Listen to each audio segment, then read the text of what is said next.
What up, guys? Carolina Jackpot time coming at you. It is April the 17th, 2021. Guys, we're getting closer and closer to some real college football action, college football talk. Starting to heat up. There were some spring games today. I heard that Alabama played a spring game. I heard there was also a spring game played in that dump up in northwest Georgia that they call Sanford and Son Stadium. Yeah, if I get bored enough, I may go back and see if I can find a replay of that and watch it because I'm interested to see what the Mutts have this year. I really am. One thing's for sure, they're going down week one. We know that, those junk food dogs, but my subject here tonight, and I wanted to talk about a little bit, is the ESPN Power Index. As you know, they rank all college football teams in Division I, the non-Power 5, and the Power 5 teams. And the Gamecocks came in at a robust number 68 in the ESPN 2021 Power Index last week. And I have my own opinion about that, which we're going to talk about here in a minute. But there are some of these folks I think are ranked too high. Some of them I think's not ranked high enough. Some of them I think's ranked right about where they need to be. Well, we're going to get into all of that and more. But just talking about the Gamecocks here for a second, my team. Shane Beamer, I've been watching some of his pressers lately, following spring practice as much as I can. I mean, I can't sit here and give you a lot of videos, and I admit content the last few months has been spotty at best because, guys, I really don't have a hell of a lot to say about spring practice. I mean, what do I have to go on? What do I really have to go on? I have what some assistant coach said, or what, the coach said. It's all coach speak for the most part. I mean, they're not going to tell you that so-and-so is fucking up in practice. And, they will tell you, I think, when someone is shining and who they like. And you can kind of get a feel for that, but you can't really tell who's laying a big turd out there on the field because they're not just not going to let that stuff on. But just watching Shane Beamer's press conferences that he's put on during spring practice, which our spring game is next Saturday or a week from today. And of course, I won't be there. On Saturdays, most of the time I work for a living. I like to throw that out there all the time that I work for a living means I work just about every Saturday. It's been a dream of mine for years and years to find a job at some point in time where I didn't have to work Saturdays and I could make decent money, but so far, that hasn't come to fruit. And right now, I'm 46 years old, pushing 50, and there don't seem to be any prospects for that. So probably going to be doing it for the long haul. The best I can hope is the occasional Saturday off and getting off early on most of them, especially the ones during football season. But anyway, Beamer's press conferences have been incredibly positive. One thing I can say about him is that he's someone that I can connect with. I feel like I can connect with. I know when he got hired here, he was not on my list. He wasn't tops as far as Carolina Jackpot goes. And I'm going to admit that, and I'm not going to deny that. I mean, he wasn't. I was like, hire Billy Napier. Oh, God, he's got some head coaching experience. Oh, hire this guy, hire that guy, blah, blah, blah. Everybody was sucking the nuts of the damn Coastal Carolina coach. Oh, my God, he's the best thing since fucking sliced bread. Let's get him. Blah, blah, blah, blah, blah. Guess where he's at this year? Yep, it's Coastal Carolina again. So, obviously, there were some hang-ups there. Hell, even Tennessee didn't damn hire him. But Beamer, he's somebody that I feel like when he's talking to you, I feel like he's not giving you a line of bullshit. I really do. He's someone that I feel like I could sit down and have a beer with, or have dinner with, or just have a one-on-one conversation with, and he would shoot straight from the hip and not even lie to me, the casual, although somewhat obsessive, Gamecock fan. I mean, I think he's just really genuinely a cool dude, and a good guy at that. Will Muschamp is someone I always got the impression of that thought he was better than being at South Carolina, even though, dude, you had a job that was better than this one before and you fucked it up. So what makes you think that you're not that you're not compatible with this job? That this job is beneath you? But that's the way I felt about him. I felt like when he gave interviews, that he tried to talk above people's heads. And he also tried to bullshit and skirt his way around the issues. That's just what I saw from Muschamp. But I did notice today when Beamer was talking and giving his press conference, he did like this at the beginning of it. I noticed, his hair is a little bit more bald. A little bit more bald on top than what it was when he got here. He's got a few more gray hairs, maybe a couple more wrinkles. Dude, get you some Pond's cream. Take care of that shit. It'll do it to you, being here in Columbia. Definitely. But being ranked number 68 in the ESPN preseason power index, is that too high for the Gamecocks? I don't think it's too high. Is it too low? I kind of have a feeling that possibly it is. And then just taking a look at some of the teams around us that are in our conference, some of our rivals, this, that, and the other, I feel like we're getting shit on a little bit. First of all, who compiles these? Well, I don't know. Are they experts? Yeah, they're basing this off of last season's results, previous season's results, and, just what you've done. South Carolina has kind of put a bad taste in people's mouths the past 2 years, especially. They had us projected to do a little bit better both seasons than what we ended up doing. So, obviously, they're not going to raise the bar for you just because you got a new head coach, okay? Especially when the former head coach and his cronies, by cronies I mean his assistant coaches, and I call them cronies because they were all just a bunch of jackoffs. They mismanaged the roster, didn't recruit where we needed to recruit.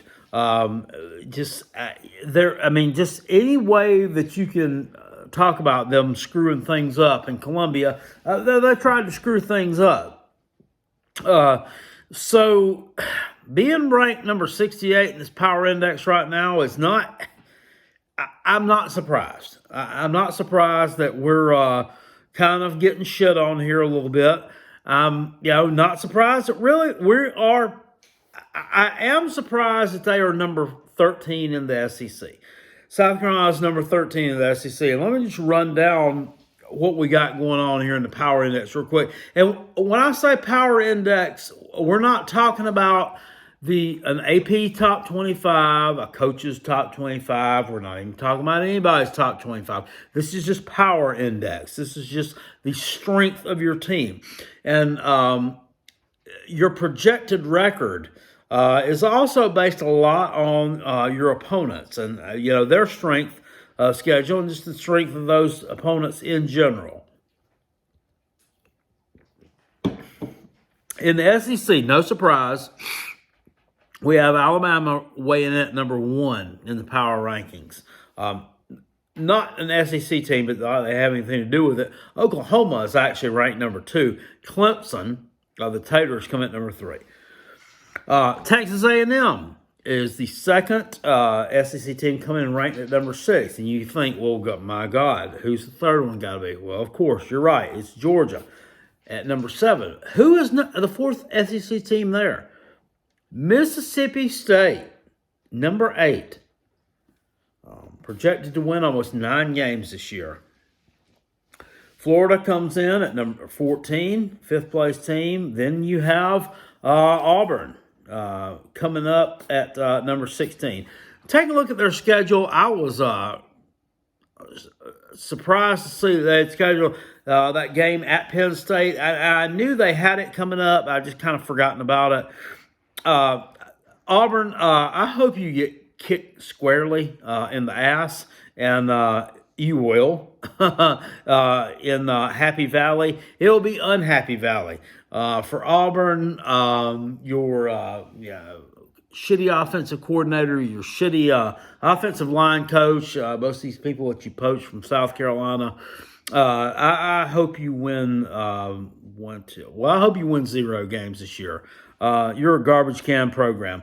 LSU comes in next at number 18. We have Ole Miss coming in at number 22. Arkansas at number 29. Missouri at number 34. Kentucky, the Wildcats coming in at number 39. Tennessee at number 48. My Gamecocks at number 68, and then Vanderbilt at number 93. So South Carolina avoids the last place in the conference, 25 spots above Vanderbilt. But both teams projected to have around 4-8 records. Vanderbilt, is a team. Okay, they won no games last year. So we're projecting that they win 4 this year, and I haven't really even taken a close look at their non-con schedule. This is a team that fired Derek Mason, probably one of the best coaches that they could have had. They go out, what do? They hire another Derek Mason. They hire another defensive coordinator, another defensive-minded coach. It makes no sense to me. But at number 93, I mean, it is what it is. Vanderbilt's always going to be weak offensively. So saying we're 25 spots above them is not really chest-beating worthy there. South Carolina being 20 spots behind Tennessee, I think is ridiculous. Being 29 spots behind Kentucky, yes, I know. We lost to them 41-18 or some shit like that in the last game of the season in 2020. You cannot judge anything based off that. You just can't. South Carolina's team was depleted totally. Was Kentucky's team depleted by injury? Yeah, by a couple of them. We had multiple injuries everywhere, all across the board.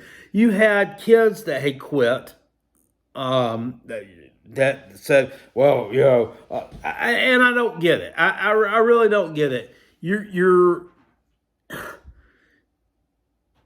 going to have a career in the NFL, but since your shitty head coach got fired, you're going to quit. I don't understand that. I think it was just more nothing like a show of loyalty to a guy that did, at least he recruited me, And Muschamp, I mean, for what he's worth, he was able to sell a bill of goods to these kids. He sold a bill of goods to these kids that he was a good football coach, a good motivator, that he was a daddy figure to them, yada, yada, yada, all this bullshit. I mean, or we never would have gotten a damn job in the first place. I mean, there are people every day that talk themselves into a fucking job that they are underqualified for, that they're not ready for, and they're not the best damn candidate for. But they end up getting it because of the damn gift of gab. I think that's probably what happened with Muschamp. We have that. There's no way that either of those teams are that much better than South Carolina. It's just not. Missouri at number 34, and I'm looking at some SEC East teams here. Missouri at number 34, I might be buying them at number 34, rankings-wise, but I'm not buying them being that much better than South Carolina. They lost. That was the first team we played after the Will Muschamp debacle came to an end finally, and we lost by 7 points in a game that we should have won. Yes, I know they were riddled by COVID issues. Everybody had COVID issues. It was a COVID year for everybody. They returned their quarterback, their best running back, Larry Roundtree, is gone. Them, I'm not so sure about. Arkansas being ranked at number 29, I think that's a little bit high. I think the Sam Pittman hype kind of got to everybody there. There will be no Felipe Franks, I don't believe. And I'm talking about rosters right now, just off the cuff. I don't believe he's going to be back. But last year, like I said, a COVID year. So, people got extra years of eligibility. There's transfers coming in here and there. They get eligibility next week. I mean, everything is just topsy-turvy right now. As far as eligibility and what year you are, I mean, you look at some guy, you think that he's a senior. My God, he looks like he's 40 years old. You find out he's a redshirt sophomore. Ole Miss at number 22. I can buy that. I kind of liked the smell of what Lane Kiffin was cooking last year. His defense was doo-doo. His offense looked great. Matt Corral, I think he's coming back this year. That should be decent. LSU at number 18, that seems a bit too high to me. Looking at the product they had on the field last year, yes, I know they won at Florida. South Carolina could have won at Florida had we not had an absolute clown complete with clown makeup, brain the size of a pea, and everything else to go with it. Managing the clock in that game, South Carolina could have won at Florida. I mean, that's nothing. LSU at number 18 is a bit too high. I would flip them with Arkansas, or I would put them in Arkansas's place, and I would put Arkansas further down. Auburn at number 16 seems a little bit ridiculous to me. I would probably place them about where Missouri is at number 34, especially with the product they had on the field last year. Florida at number 14, probably about right. They should, in theory, be ranked higher than that with the product they put on the field the past couple of years. But let's be frank, Dan Mullen is not a good recruiter. They have a ton of skill position talent that they're having to replace this year. And that quarterback, I don't think they're going to be very good. So number 14 is probably about right for them because they do have good talent at all these positions. It's just not developed yet, and you or I don't really know their names. But I'm sure we will end up knowing them eventually. But I would think Florida would like to come into the year ranked a little higher than this, and they're not. But they're probably about right where they need to be. Mississippi State, number 8.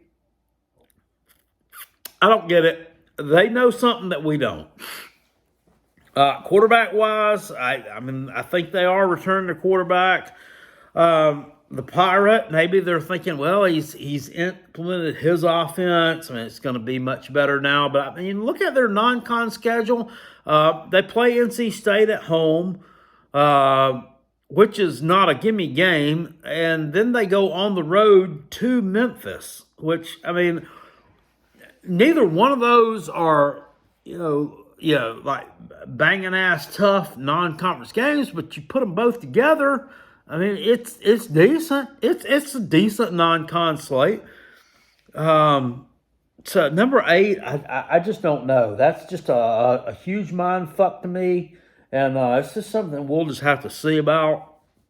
UGA at number 7, that's probably about right. I would maybe skew towards putting them a little bit higher, even though they're not knocking Clemson off week 1. They're returning JT Daniels. If George Pickens hadn't gotten hurt, I think UGA would probably be a little bit higher than this. I mean, they've recruited just lights out. I mean, you can't take anything away from Georgia there. They're going to be good on the lines of scrimmage. They're going to be good defensively this year and a force to be reckoned with.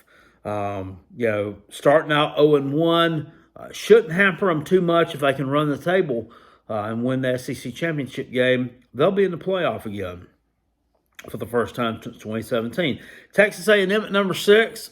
I think last year Jimbo Fisher made a believer out of a lot of us. At number 6, I don't think is ridiculously too high for them. Now, if anything, I may flip-flop them in Georgia. I mean, they're interchangeable. They've got to find a quarterback. Kellen Mond won't be back this year, but they've recruited well also, and looking for some good stuff from them. And then Alabama at number 1, Bryce Young stepping in at quarterback. They're loaded all over the place defensively. They'll be really good again. I have no problem with them putting Alabama at number 1. I do have an issue with the Kentucky at number 39, that much higher than South Carolina. They're not that much better than South Carolina. I mean, it would. Yes, I know they won 5 games in a row against South Carolina. A couple of them were flukes. Let's just go on ahead and admit it. And who the quarterback wise, who they got starting, I don't know. Coaching wise, I mean, I might put them a rung above South Carolina right now. Mark Stoops, he's a good head coach. I think Shane Beamer's best years are definitely in front of him. Why he hasn't become a head coach by now, just by listening to him talk, I don't know. I don't know.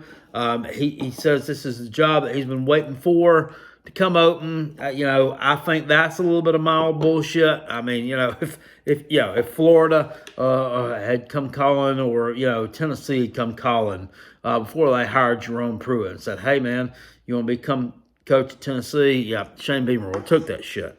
But as it were, he is our coach. I'm going to support him 110%. I like him. I like what he's doing. It's just a different energy around the program. It's just different. There's something to be excited about. There's something to be excited about. I like what he brings to the table. I like what his coaches are bringing to the table. These guys, this Clayton White, the defensive coordinator, Mark Satterfield, the offensive coordinator, these guys, they know what they're doing. I mean, they seem to really know what they're doing. I like the guy from Tennessee, or that used to play for Tennessee anyway, the running backs coach, Hardesty. I like him. I like Jimmy Lindsey a lot, the defensive line coach. I like it. I like what I'm seeing so far. And I know I even made fun of him early, but when they first hired Shane Beamer, Pete Lembo, special teams and assistant head coach. I like what I'm hearing from him a lot. This man is really, really educated and just in the game of football. I mean, goddamn, look at him. You can tell he's fucking smart. He's fucking glasses. He's a bald-headed guy. He's a damn nerd. Looks like a damn nerd, but hell, he knows what he's talking about. And I think that he may be able to be like one of these guys that really could like low-key like get in your damn shit and be a real asshole. But in a loving way. Of course. So I'm looking forward to seeing what he brings to the table. He's talking about special teams. And that can be the difference between winning or losing at least 1 to 2 games a season. And I totally believe that. I am firmly behind that.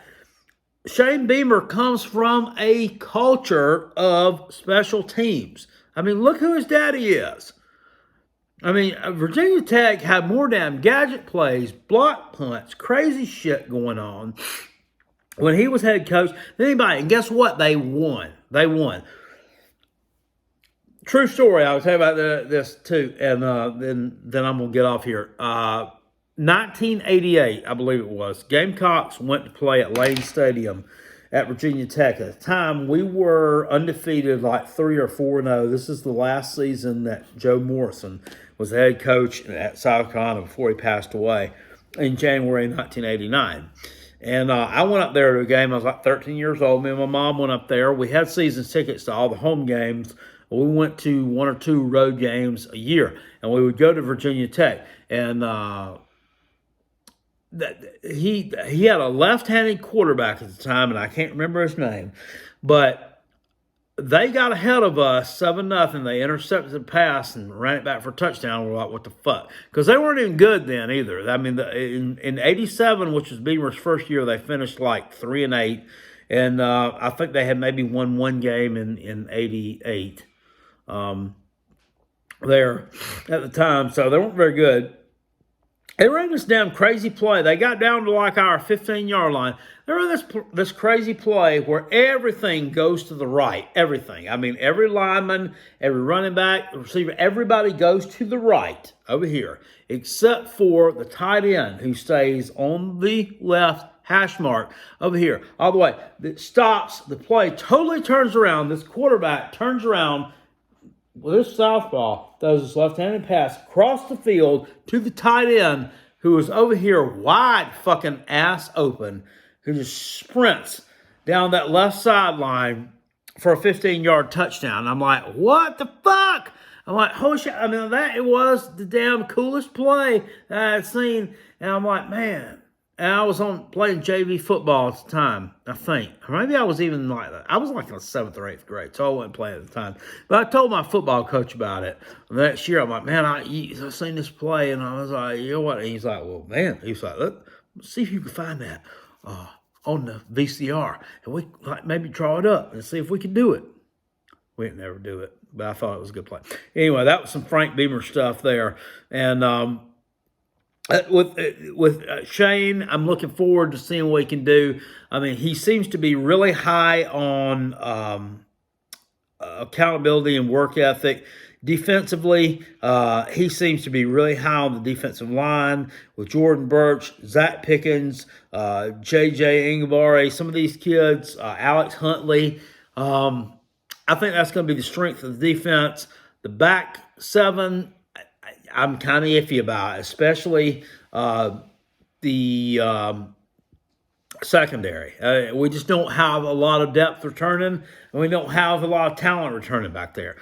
Can Clayton White turn it around? I don't know. They're using a lot of guys that are like non-scholarship and this and that. I mean, maybe that's where they're coming up with this number 68 ranking. You know, if you can't play pass defense, if your back seven is that weak in the SEC, I mean, you're going to get ate up. I mean, you just are. Even, somebody like Tennessee can throw the ball around on you, even though, they've lost like 30 damn players to the transfer portal and just, quitting, whatever, saying they don't want to damn be there.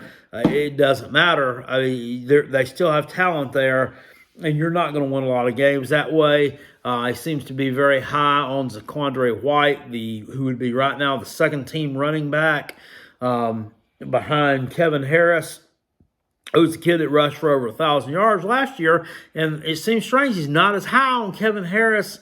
He just said something like, yeah, he had a good practice. We haven't really heard him talk about Marshawn Lloyd yet because Marshawn Lloyd didn't practice. I mean, he's still recovering from an ACL injury that he sustained on the first damn day of practice last year.